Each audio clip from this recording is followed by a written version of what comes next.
ka-sisi, papakita ko lang po ang lutuin ko ngayong after na nito. Marami tayong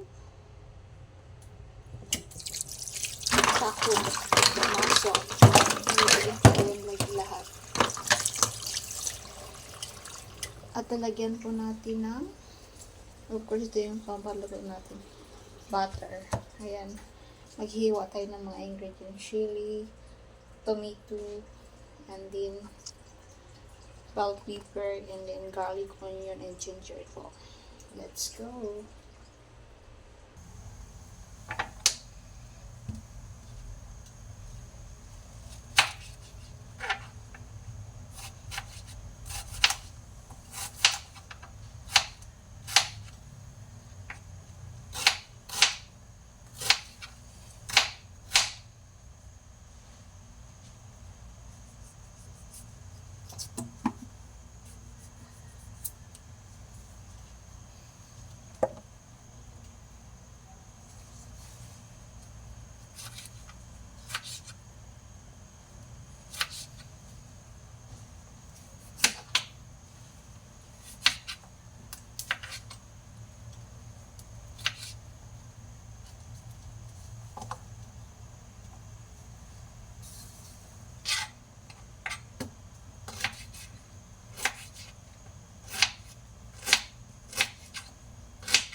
Ayan, nakahiwa na tayo, and then bawang. So, of course, pinakuluan po natin itong ating muscle.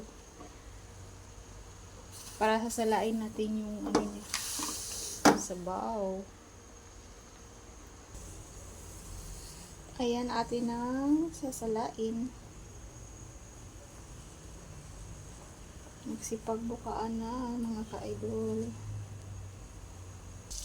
Ayan, magluluto na tayo ng whey butter.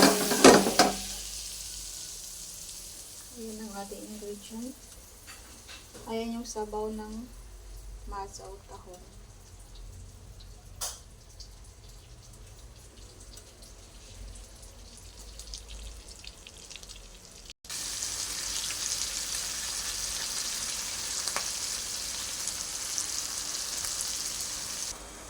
Ito ng ating mushroom, mga ka-idol. Dilagay natin itong mamaya ang kanyang sabaw. At may okra, lagyan natin at chili.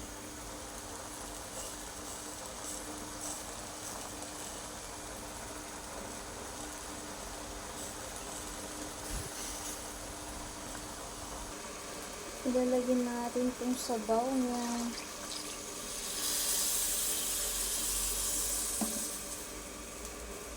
And then, mag-a-add din po tayo konting water mamaya pag tapos na itong magkulog.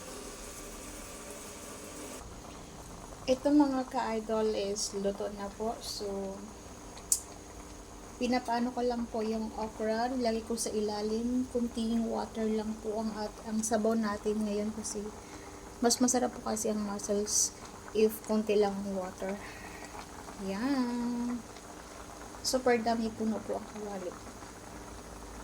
Kailangan natin siyang lutuin lahat kasi para masayang kasi kahit nakalagay sa refrigerator, hindi na po siya hindi na siya fresh. So, kaya niluto ko po lahat. Kahapon po ito namin binili. 50 pesos lang po. So, 2 kilo to ang pinili namin. Yan po. Tara na, kain na tayo.